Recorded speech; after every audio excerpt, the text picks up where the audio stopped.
I withdraw and apologise. Mr Chairman. Nick Smith. Mr Chairman, this bill and part, quite specific around the Reserves Act, provides for less bureaucracy. That's what this reform is about. And what I put to the members from Labour and New Zealand First is, how can you have a separate conversation, one conversation about the changes to a reserve, which are permitted under the law right now, and have a separate process somewhere else for the resource consent and the plan changes that would enable better utilisation of our reserves and amenity? And look, I acknowledge that the member who spoke earlier, who's vigorously opposed the 1,500 home development at Three Kings, it's a development that would result in more homes, better space, strongly supported. Member will resume his seat.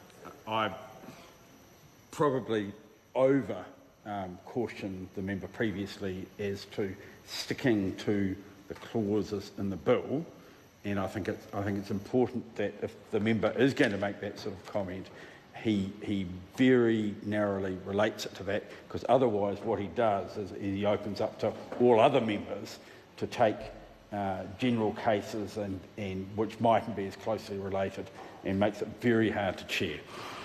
Mr Chairman, happy to take that guidance, although a practical example is a good way in which for us to work through the government's objectives around these changes.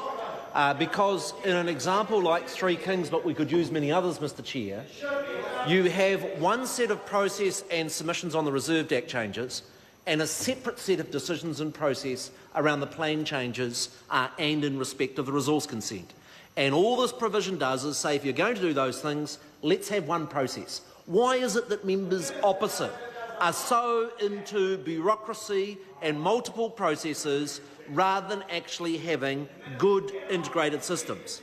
The last point I really want to draw attention to is with respect to the very important subclause 5, and that is the administering body, the council, the elected council in the area, can only grant the application if it considers that the exchange would result in a net benefit for recreational opportunities for the community.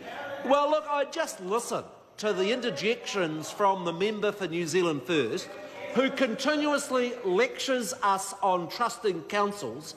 The administering bodies are councils. These are elected bodies of people's community, and they should be able to make good, smart decisions about the utilisation of those reserves, the way they interact with the plans, and the way in which they interact with resource consents.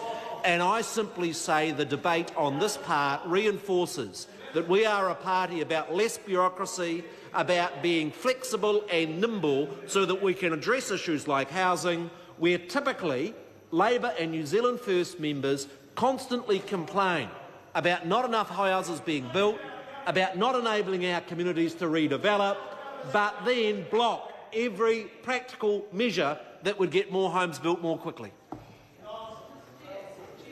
Chair. Tēnā koe, Mr Chair.